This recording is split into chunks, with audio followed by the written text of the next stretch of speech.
From May 7th to 12th, 2025, Ibrahim Traore, the president of Burkina Faso, embarked on a significant visit to Moscow.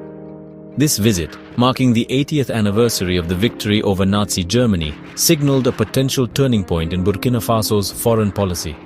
Traore's presence alongside world leaders like Presidents Putin, Xi Jinping, Nicolas Maduro, and Daniel Ortega at the Red Square Parade highlighted his nation's growing closeness to Russia and its allies.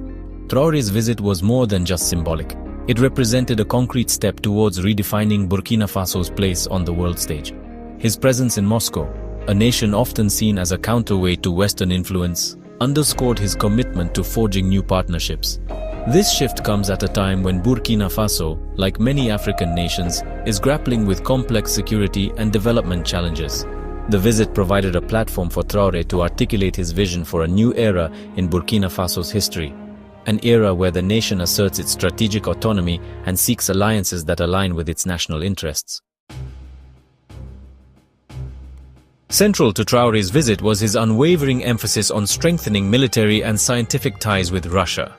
In a widely watched television interview, he praised Russia's military modernization and resilience against Western sanctions.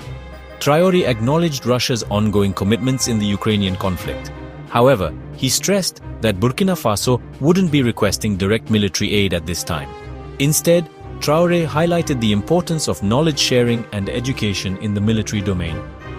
He revealed ongoing projects with the Russian Defense Ministry, hinting at a deepening partnership in this realm.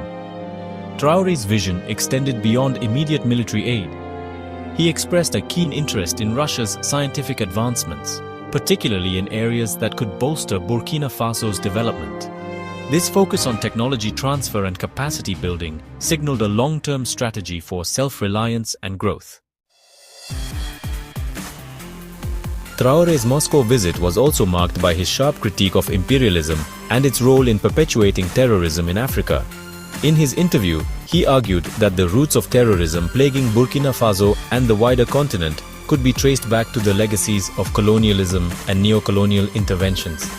He accused Western powers of continuing to destabilize the region, fueling conflicts and hindering progress. Traore's words resonated with many across Africa who view Western involvement with suspicion. His stance reflected a growing sentiment that traditional partnerships have often failed to address the root causes of instability and underdevelopment. His call for solidarity among affected nations struck a chord. It underscored the need for African solutions to African problems, free from external interference. Traore's message was clear. True security and development in Africa require genuine partnership and respect, not exploitation and imposition.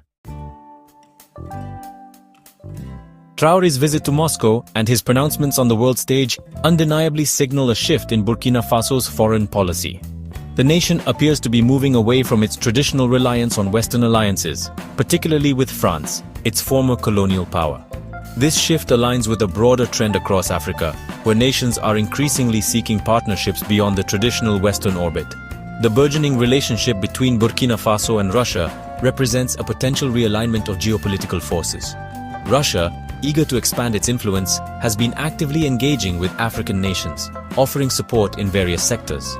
Traore's bilateral meeting with Venezuelan President Nicolas Maduro further underscored this shift.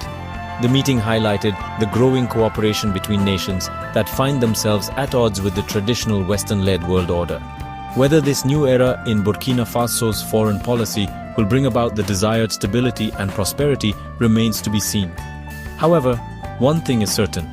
Traore's bold moves have placed Burkina Faso at the center of a shifting geopolitical